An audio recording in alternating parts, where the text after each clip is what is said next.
tapat, matatag at maaasahan balitang tama at totoo lamang dito sa Pilipinas Network. Magandang araw sa ating mga kababayan sa Pilipinas at sa buong mundo.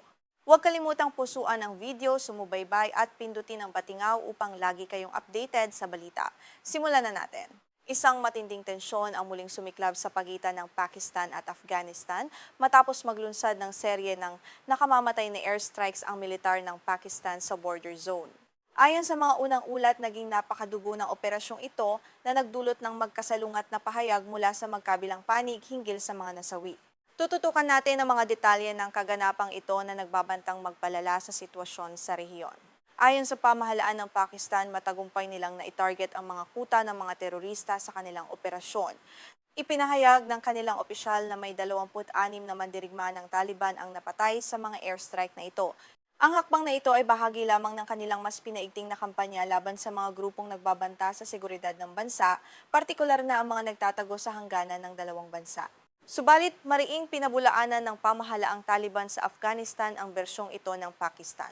Ayon sa kanilang pahayag, hindi mga terorista kundi mga inosenteng sibilyan ang naging biktima ng pambobomba. Iniulat ng Taliban na 13 sibilyan ang nasawi at ang mas nakababahala rito, 11 sa mga ito ay mga musmos na bata. Ang magkaibang ulat na ito ay nagdulot ng matinding debate sa internasyonal na komunidad ngayon. Sa isang opisyal na pahayag sa platform na X, kinumpirma ni Pakistan Information Minister Ataullah Tarar ang serye ng mga pag-atake. Sinabi niya na ang militar ay nagsagawa ng tinatawag na precision strikes o tumpak na pambobomba sa kahabaan ng hangganan. Ang pangunahing layunin ng operasyon ay sirain ang mga taguan at ligtas na kanlungan ng grupong Pakistan-Taliban na mas kilala sa tawag na Tehrik-i-Taliban Pakistan o TTP. Detalyadong inilahad ni Minister Tarar na 4 na pangunahing target ang matagumpay na nawasak ng kanilang Air Force.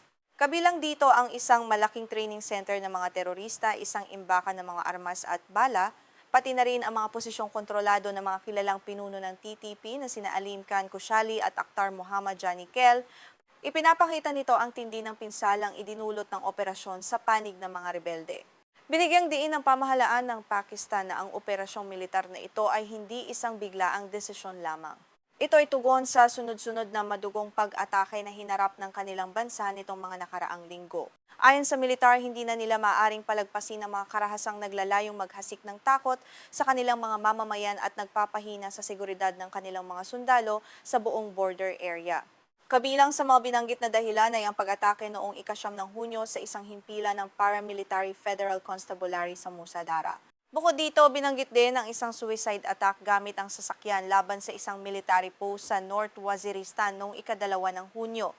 Ang mga naunang insidenteng ito ang nagtulak sa Pakistan na gumawa ng mas agresibong hakbang militar upang ipagtanggol ang sarili. Hindi rito nagtatapos ang listahan ng Pakistan, kabilang din ang madugong suicide bombing sa isang istasyon ng pulisya sa Bannu na matatagpuan sa probinsya ng Khyber Pakhtunkhwa noong ika-9 ng Mayo.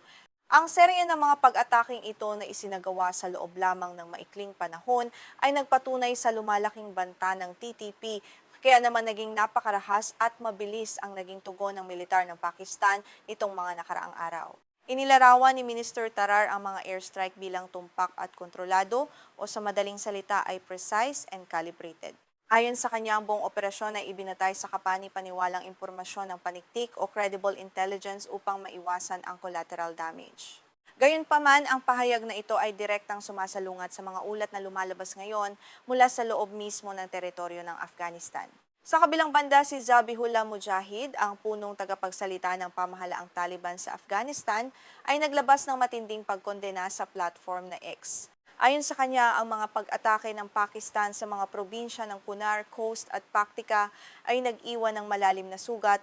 Kinumpirma niya ang pagkamatay ng 11 bata, isang babae at isang matandang lalaki habang marami pang iba ang kasalukuyang sugatan.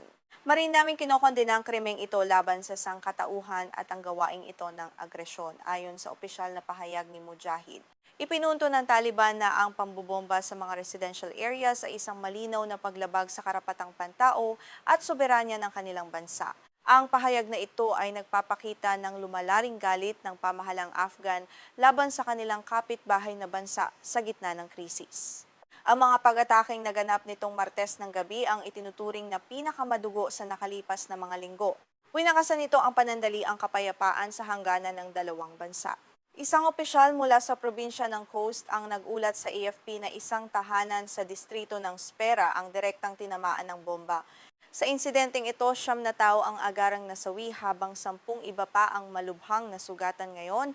Sa kalapit na probinsya naman ng Paktika, ibinahagi ng mga residente sa AFP na 3 sibilyan ang namatay sa distrito ng Barmal. Ayon sa isang saksi, tinamaan ng airstrike ang isang bahay at ang mga nasawi ay pawang mga bata na walang kinalaman sa labanan. Ang mga kwentong ito mula sa mga nakaligtas ay nagpinta ng isang napakahirap na larawan ng epekto ng digmaan sa mga inosenteng pamilya sa border zone na ito. Naganap ang mga airstrike isang araw matapos tambangan ng mga hinihinalang miyembro ng TTP ang isang security post sa Hasankel sa northwestern province ng Khyber Pakhtunkhwa. Ang pananambang na ito ay nauwi sa isang matinding engkwentro kung saan 6 na miyembro ng Federal Constabulary ng Pakistan ang napatay. Ayon sa Ministry of Interior ng Pakistan, ang pag-ataking ito ang naging pangunahing mitsa ng kanilang ganti.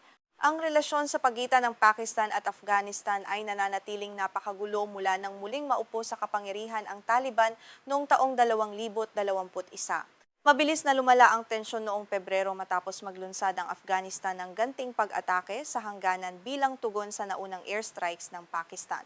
Ang siklo ng karahasan ay tila walang katapusan para sa dalawang magkapitbahay na bansa. Patuloy na inaakusahan ng Islamabad ang Kabul sa pagbibigay ng ligtas na kanlungan sa mga rebeldeng grupo, partikular na ang TTP na patuloy na naglulunsad ng mga nakamamatay na pag-atake sa loob ng Pakistan.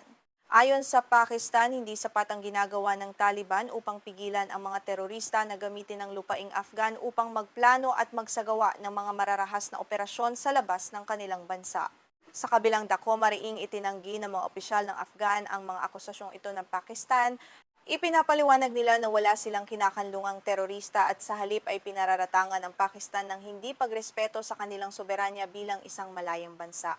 Ang palitan ng mga akusasyon ay patuloy na nagpapalayo sa posibilidad ng isang mapayapang diplomatikong solusyon sa krisis na ito sa kasalukuyan. Ayon sa ulat ng United Nations noong Mayo, ang labanan sa hangganan ay nagdulot na ng napakalaking pinsala sa mga sibilyan. Sa unang 3 buwan pa lamang ng taong 2026, hindi bababa sa 372 sibilyang Afghan ang napatay, habang halos 400 naman ang sugatan dahil sa walang humpay na bakbakan at pambobomba sa rehiyon na patuloy na nagaganap. Ang marupok na kasunduan sa ceasefire na naabot noong Marso ay tuluyan ng gumuho matapos mag-akusahan ang magkabilang panig ng paglabag sa mga kondisyon nito. Ang pagbagsak ng kasunduang ito ang nagbigay daan sa muling pag-init ng labanan na nagre-resulta ngayon sa mas maraming casualties. Walang senyales na nagnanais ang alinmang panig na magparaya o makipag-usap muli para sa kapayapaan sa malapit na hinaharap. Sa pagtatapos, ang sitwasyon sa hangganan ng Pakistan at Afghanistan ay nananatiling isang ticking time bomb na maaaring sumabog anumang oras at magdulot ng mas malaking krisis sa buong rehiyon. Patuloy na babantayan ng Pilipinas Network ang mga susunod na kaganapan sa bahaging ito ng mundo. Ako si Ann, magbabalik ang mga sariwang balita dito lamang sa inyong pinagkakatiwalaang himpilan ng balita.